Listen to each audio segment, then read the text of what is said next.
ನಮಸ್ತೆ ವೀಕ್ಷಕರೇ, ನಮ್ಮ ಸಿನಿಮಾ ಚಾನಲ್ಗೆ ಸ್ವಾಗತ. ನಮ್ಮ ಸಿನಿಮಾ ಅನ್ನೋಂಥ ಒಂದು ಹೊಸ ಚಾನಲ್ನ ನಾವು ಅಂದರೆ ಕನ್ನಡ ಚಿತ್ರರಂಗದ 10 ಸಿನಿಮಾದಿಂದ ಮಲ್ಟಿಪ್ಲೆಕ್ಸ್ನವರೆಗಿನ ಕುರಿತಾದ ಮಾಹಿತಿಗಳನ್ನು ಹಂಚಿಕೊಳ್ಳೋದಕ್ಕೋಸ್ಕರ ಓಪನ್ ಮಾಡಿರುವಂಥ ಹೊಸ ಚಾನಲ್. ಈ ಒಂದು ವಿಡಿಯೋದಲ್ಲಿ ನಾನು ಜುಲೈ 28ರಂದು ಬಿಡುಗಡೆ ಆಗ್ತಿರುವಂಥ ಬಹುನಿರೀಕ್ಷಿತ ಚಿತ್ರ ವಿಕ್ರಾಂತ್ ರೋಣದ ರಾರಕ್ಕಮ್ಮ ಹಾಡು, ಆ ಹಾಡಿನಲ್ಲಿ ಬರುವಂತಹ ಒಂದು ವರ್ಡ್ ಬಗ್ಗೆ ನಾನು ಮಾತಾಡೋಕ್ಕೆ ಹೊರಟಿದ್ದೀನಿ. ಈ ವರ್ಡ್ ಏನು ಅಂತಂದರೆ ಎಕ್ಕಸಕ್ಕ ಅಂತ ಅಂದ್ಬಿಟ್ಟು, ಎಕ್ಕಸಕ್ಕ ಅನ್ನುವಂಥ ಒಂದು ಪದ ಎಲ್ಲಿಂದ ಬಂತು, ಹೇಗೆ ಬಂದಿರ್ಬೋದು, ಅನೂಪ್ ಭಂಡಾರಿ ಅವರಿಗೆ ಬರೆಯೋದಕ್ಕೆ ಎಲ್ಲಿಂದ ಒಂದು ಪ್ರೇರಣೆ ಬಂದಿರ್ಬೋದು ಅಂತ ಅನ್ನೋದನ್ನ ಬಗ್ಗೆ ಈ ವಿಡಿಯೋದಲ್ಲಿ ಹೇಳ್ತಾ ಇದ್ದೀನಿ. ಹಾಗೆ ಈ ವಿಡಿಯೋನ ಕೊನೆ ತನಕ ನೋಡಿ.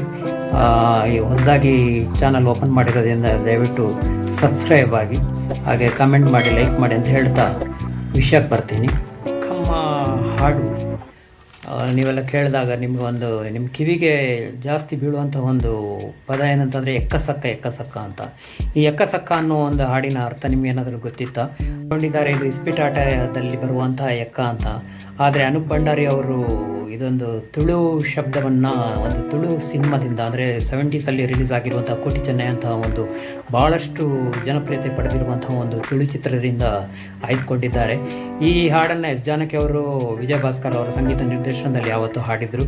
ಬಾಳಿ ಕಲ್ಪನಾ ಅವರು ತಮ್ಮ ಅವಳಿ ತಮ್ಮಂದರಾದ ಕೋಟಿ ಚೆನ್ನೈ ಅವರ ಒಂದು ಆಗಮನದಿಂದ ಖುಷಿಯಾಗಿ ಹಾಡುವಂಥ ಒಂದು ಹಾಡು. ಅಂದರೆ ಎಕ್ಕಸಕ್ಕ ಅಂದರೆ ತುಂಬ ಖುಷಿಯಾಗಿದೆ ನನಗೆ ಅಂತ ಹೇಳುವಂಥ ಒಂದು ಅರ್ಥ ಇರುವಂಥ ಹಾಡು ಇದು.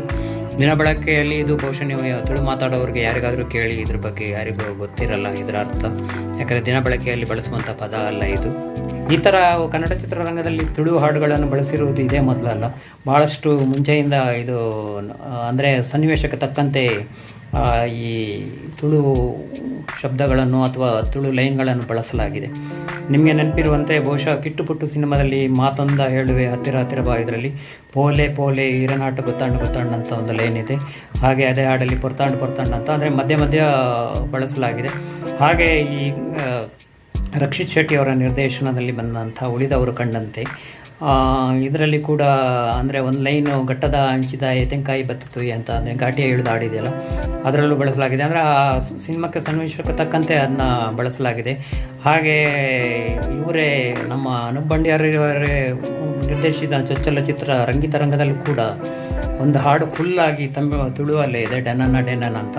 ಬಹುಶಃ ಅದು ನಿಮಗೆ ನೆನಪಿರ್ಬೋದು. ನನಗೆ ನೆನಪಾಗ್ತಾ ಇದೆ, ದರ್ಶನ್ ಅವರು ನಟಿಸಿದಂತಹ ಜಗುದಾದ ಫಿಲಮಲ್ಲಿ ಎಣ್ಣ ಪೊರ್ನು ಮಸ್ತ್ ಪೊರ್ಲೊಲ್ಲೊಲು ಅಂತ. ಹೀಗೆ ಒಂದಷ್ಟು ಸಂದರ್ಭಕ್ಕೆ ತಕ್ಕಂತೆ ಹಾಗೆ ಕೆಲವು ಕರಾವಳಿ ಮೂಲದ ನಿರ್ದೇಶಕರು ಅಂದರೆ ಅವರು ನಿರ್ದೇಶಿಸಿದಂಥ ಚಿತ್ರಗಳಲ್ಲಿ ಈ ಥರ ತುಳು ಒಂದು ವಾಕ್ಯಗಳಾಗಲಿ ಶಬ್ದಗಳಾಗಲಿ ಬಂದಿರೋದು ಸಾಕಷ್ಟು ಇದೆ ಕನ್ನಡ ಚಿತ್ರರಂಗದಲ್ಲಿ. ನಿಮಗೇನಾದರೂ ಗೊತ್ತಿದ್ದರೆ, ಅಂದರೆ ತುಳು ಪದಗಳನ್ನು ಮತ್ತು ತುಳು ಸಾಲಿನ ಯಾವುದಾದ್ರೂ ಹಾಡಲ್ಲಿ ಬಂದಿರುವಂಥದ್ದೇನೋ ಗೊತ್ತಿದ್ದರೆ ಕಮೆಂಟ್ ಸೆಕ್ಷನಲ್ಲಿ ಕಮೆಂಟ್ ಮಾಡಿ. ಅನ್ನೋದು ಒಂದು ಪ್ಯಾನ್ ಇಂಡಿಯಾಕ್ಕಿಂತಲೂ ಒಂದು ದೊಡ್ಡ ಸಿನಿಮಾ. ಯಾಕೆಂತಂದರೆ ಇವಾಗ ನಮ್ಮ ದೇಶದ ಬೇರೆ ಬೇರೆ ಭಾಷೆಗಳೆಲ್ಲ ಅಲ್ಲದೆ ಹೊರ ದೇಶಗಳ ಭಾಷೆಗಳಲ್ಲೂ, ಅಂದರೆ ಜರ್ಮನ್ ಬೇರೆ ಬೇರೆ ಭಾಷೆಗಳಲ್ಲೂ ಇದು ಡಬ್ಬಾಗಿ ಬರ್ತಾ ಇದೆ. ಒಂದು ವಿಶೇಷ ಅಂತ ಅಂದರೆ ಎಲ್ಲ ಭಾಷೆಗಳಲ್ಲೂ ಅಂದರೆ ಈ ರಾರಕ್ಕಮ್ಮ ಹಾಡನ್ನ ಹಾಗೆ, ಅಂದರೆ ಕನ್ನಡ ಹಾಡನ್ನ ಹಾಗೆ ಉಳಿಸ್ಕೊಳ್ಳಲಾಗಿದೆ ಅನ್ನೋ ಒಂದು ಮಾಹಿತಿ ಇದೆ.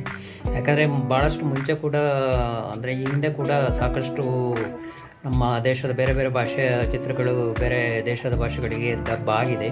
ಆದರೆ ಯಾವ ಸಿನಿಮಾಗಳಲ್ಲೂ ಈ ಒಂದು ಹಾಡುಗಳನ್ನ ಉಳಿಸ್ಕೊಂಡಿದ್ದು ಬಹುಶಃ ಇಲ್ಲ ಅನಿಸುತ್ತೆ.